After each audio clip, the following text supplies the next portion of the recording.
Hello বন্ধুরা, এখন আমি মালিক বলে সিনেমাটা রিভিউ করতে চলেছি, যেটি ডিরেক্টর হলো পুলকিত এবং লিড রোলে আছে হলো রাজকুমার রাও, মানসী চিল্লা, প্রসেনজিৎ চ্যাটার্জি, সৌরভ শুক্লা, সোনান কিরকিরে, আরও অনেকে।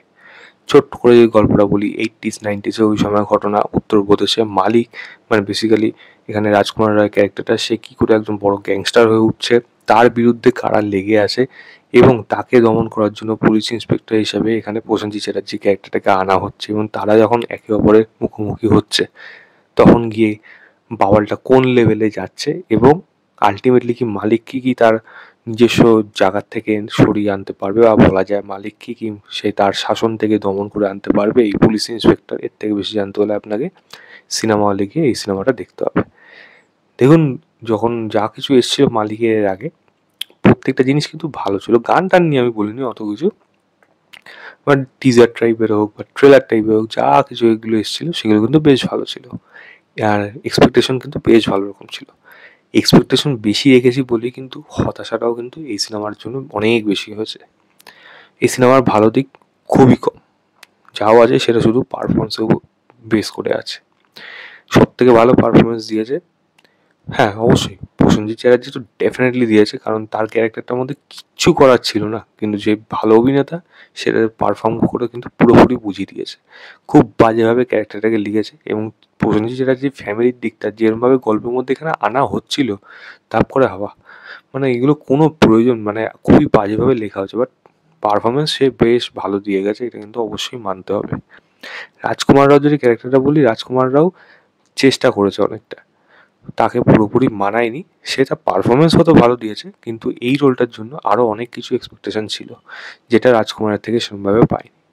মানসী ছিল্লার কথা বলি, অন্যান্য সিনেমার থেকে এখানে তার পারফরমেন্স অনেকটা বেটার হয়েছে।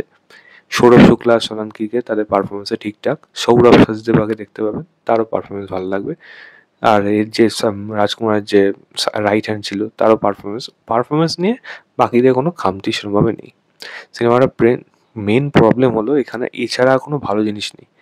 মেন প্রবলেম থাকবে হলো এই সিনেমার চিত্রনাট্যে, কারণ গল্পের ডিরেক্টর যে কী বলতে যাচ্ছে এবং কী করতে যাচ্ছে তার নিজেরই কোনো হয়তো দিশা নেই, যার জন্য আমি থাম্বনেলটা ওরকম লিখেছি। কারণ একটা গল্প দেখছি, একজন গ্যাংস্টার হয়ে ওঠার গল্প, তা তার গল্পে প্রিভিয়াস স্টোরিগুলো ভালোভাবে রাখার প্রয়োজন, ছোটোবেলাগুলো দেখানোর প্রয়োজন, সে কেন এই পন্থাটা হঠাৎ করে বেছে নিল সেটাও দেখানোর প্রয়োজন।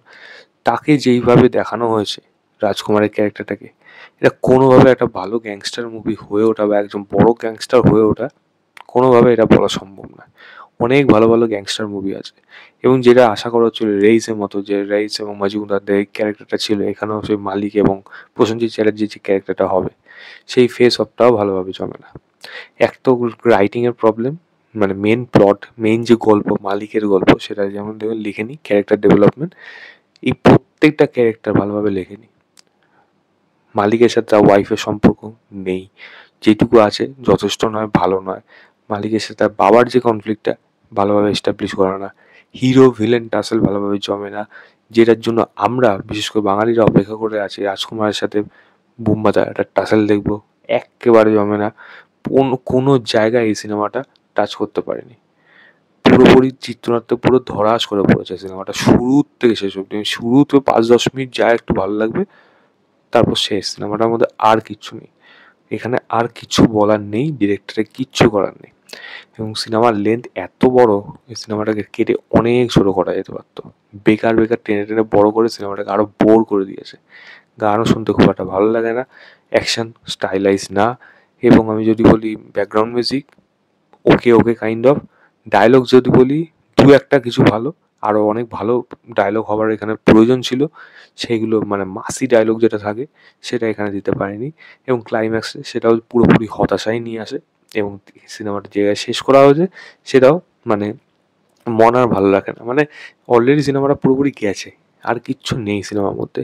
তো সেখান থেকে এরম ধরনের ক্লাইম্যাক্স আর কোনোভাবে অ্যাটলিস্ট আমার মন জয় করতে পারেনি। এবং ছোট ছোট অন্যান্য অনেকগুলো ট্রুপ আছে, মানে সেগুলো গ্যাংস্টার মুভির মধ্যে থাকে, গ্যাংস্টার হয়ে ওঠা ছাড়া পলিটিক্যাল যে দিকগুলো রয়েছে এখানে এক্কেবারে আসে না। মানে খুব বাজেভাবে লেখা হয়েছে রাইটিং এবং ডিরেকশন এই সিনেমার, চিত্রনাট্য এবং ডিরেক্টর পুরো ধেরিয়েছে। পুরোপুরি বেরিয়েছে। এবং যার এর যে মানে এরকম ধরনের মাস মুভি বানানোর যে সেন্স নেই সেটা পরিষ্কার বোঝা যাচ্ছে।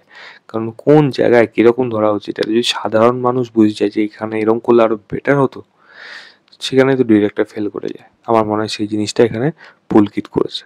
পুলকিত রাজকুমারকে নিয়ে যখন পোস্ট ডেড অ্যান্ড অ্যালাইভ করেছিল সেরকম ধরনের কাজ একেবারে দারুণ কাজ, আজও দেখি এখনও ভালো লাগে। কিন্তু এই ধরনের কাজ যদি নিয়ে আসে, এক্সপেকটেশন অনেক কিছু হাই থাকে, তাই হতাশাটাও যেটা বললাম অনেকটা বেশি বেড়ে যায়। আমার কাছে এই সিনেমাটা একেবারে বিলো অ্যাভারেজ কাইন্ড অফ ব্যাডই মুভি বলা যায়। আমি ম্যাক্সিমাম এটাকে 1.5 আউট অফ 5 বলবো। যদি দেখার ইচ্ছে হয় যান সিনেমা হলে, গিয়ে দেখতে পারেন। বাকিটা দেখে জানাবেন আপনাদের কেমন লেগেছে। তো এই ছিল আমার ওভারঅল রিভিউ মালিক বলে সিনেমাটা। ভিডিওটা ভালো লাগলে লাইক শেয়ার, চ্যানেলটাকে অবশ্যই সাবস্ক্রাইব করে দেবেন। বাই।